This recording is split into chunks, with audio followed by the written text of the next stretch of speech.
Yo, what up, y'all? It's your boy Fro, and today I'm going to be talking about random performances that I feel deserved an Oscar nomination or actors that I feel deserved more Oscars than they have. So ain't nothing to it but to do it. First up, we have a tie with Anthony Quinn and Armand Assante. Now, this one might not count for some viewers due to the 1995 adaptation of Gotti being an HBO film, but I think Armand Assante as John Gotti and Anthony Quinn as Neil Delacroix both deserved Oscar nominations, and maybe even wins for how powerful their performances are. Armand does an excellent job playing a larger-than-life personality that ultimately crumbles after the walls come closing in from his life of crime and his not-so-great decisions. Anthony Quinn has never been better, and he commands every bit of screen time. He loves Gotti like a son, but also warns him that if he ever crosses the line, he would have to force his hand. Quinn is both very intense and sympathetically warm playing Delacroix. Assante and Quinn were both nominated for Golden Globes for their portrayals, and I do know made-for-television performances don't get nominated for Academy Awards, but in my world, I would have easily scored them both Oscar noms. I highly recommend the 1995 version of Gotti, not the Travolta film. You know, I've clipped a lot of guys in my life, close friends, guys I didn't know. I didn't always agree that the guy should be clipped, but I never questioned the orders, and I never went off half-cocked and clipped somebody I wasn't supposed to. Now you shut up. You just listen. Next up, we have Gary Oldman. How does Gary Oldman only have one Oscar win to his belt? Gary is arguably the best actor that's also a chameleon. This man truly transforms into completely different people and even real-life figures. Major respect to Daniel Day-Lewis, but the man does have 3 Oscars. The fact that Stanfield from Leon the Professional, Zorg from The Fifth Element, Drexel from True Romance, and Ivan from Air Force One are all the same actor always blows my mind. I think he did a great job playing Winston Churchill in The Darkest Hour, which got him his first and only Oscar as of now, but I also think Gary's been stronger in roles that weren't even nominated. For example, Stanfield and Leon the Professional. I do think Gary did a fantastic job playing such a villainous and slimy scumbag character with Stanfield, so I would have to give my Oscar nomination and maybe win for that role. Bring me everyone. What do you mean everyone? Next up, we have Sean Nelson in Fresh. Now, we have had child Oscar winners before, my main example being Tatum O'Neal for her role in Paper Moon, but my personal favorite acting turn from a child has always been Sean Nelson in the 1994 film Fresh.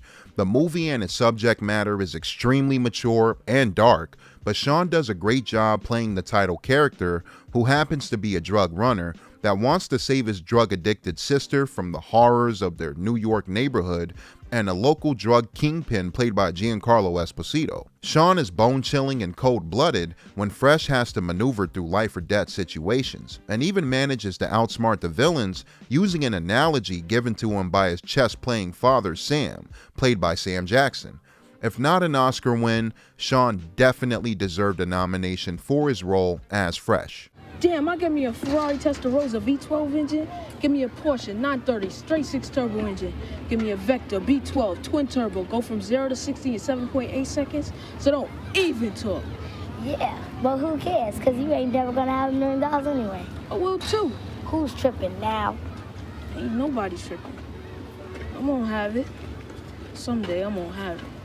Now, I know Stallone has had a fair share of viewers that do not like his style of acting, and some may even call him a bad actor, but I always thought his work in Rocky Balboa was fantastic. In my opinion, Stallone hasn't been better as far as dramatic work goes. Seeing Rocky as an older broken man reflecting on Adrian's passing, and even the talks he has with Burt Young's Paulie, who also puts in a great performance here, hits me right in the feels. Rocky expressing that he has a beast inside of him and that there's still stuff in the basement he has to figure out always sticks with me. Wonderful dialogue accompanied with a knock-it-out-the-park turn from Stallone. The classic scene where Rocky talks to his son and tells him that it's been a privilege to raise him is another scene that gives me the waterworks. I would have loved to see a nomination for Stallone's portrayal here in this Rocky Balboa installment. You know, sometimes it's hard to breathe. You know, I feel like this beast inside me. It's okay, Rocco. Please, it's okay. Is it? Okay.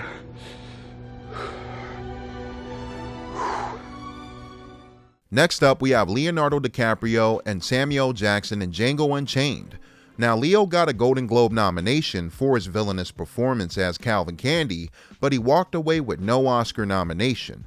In my humble opinion, I think Calvin Candy is arguably Leo's finest work. I'm used to seeing a poster boy in about 95% of his movies, and it was really cool to see Leo in a different role playing an absolute scumbag. The rotten teeth accompanied with the shit eating grin was a nice departure for DiCaprio. And as a lot of us movie nerds know, Leo actually smashed his hand on a piece of glass while filming the intense scene where Calvin discovers Django and Dr. Schultz's game plan. The smearing of the blood on Broomhilda's face was fake, of course, but DiCaprio cutting his hand was real. Goes to showcase how strong of an actor he is. He puts in great performances with films like Catch Me If You Can, What's Eating Gilbert Grape, and The Departed, but an Oscar nomination for his turn in Django would have been nice to see. As much as I like The Revenant, which ultimately scored Leo his first Oscar, I gotta say I think his performance as Calvin Candy is way stronger. Now, Christoph Waltz won for playing Dr. King Schultz, which I think was very well deserved, but I also would have liked to see Samuel Jackson score a nomination for playing such a despicable character like Steven. Sam Jackson annihilates this role and chews up the scenery whenever he gets the chance. I think Django deserved the same nomination treatment that a movie like The Godfather got, where we have 2 or 3 of the same actors from the same film and damn near the same category. I do think Django was that strong. Godfather is obviously a better film in my opinion, but that same nomination treatment. To the man with the exceptional beard and his unexceptional... And last but not least, Denzel Washington, who I think is fantastic 99.9% of the time. And if it was up to me, nearly all of his roles would have clocked at least an Oscar nomination for me. But realistically, his performances in Malcolm X, Flight, The Hurricane, American Gangster, and even John Q, I strongly believe deserved the Oscar Gold for Best Actor. Not even being nominated for John Q or American Gangster is a crime in my book. Side note, he did win a Golden Globe for The Hurricane, but lost the Oscar. And funny enough, he lost the Golden Globe for Training Day, but won the Oscar. I am happy that his work in Glory and Training Day landed him 2 Academy Awards, but Denzel has many other standout performances that are just as great.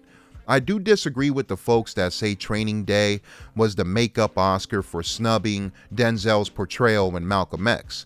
The famous Jada line comes to mind. Why did Denzel have to be crooked before he took it? It was also the first mainstream film where we saw Denzel play the slimy antagonist, a complete different side of him that we hadn't seen of him yet. However, even if I feel like he gave an out-of-this-world performance in Training Day with a well-deserved Oscar win, I still feel like he was absolutely snubbed for Malcolm X and definitely The Hurricane in my opinion. Denzel will always be my personal favorite actor of all time. And that's it, y'all. It's your boy Fro. This is my first installment on performances that I feel deserve the Oscar win or Oscar nomination. I'm going to be doing a couple more videos like this. And stay tuned for my next installment of actors that I feel deserved a Razzie for being the worst actor. Thank you guys for watching, and I'm out.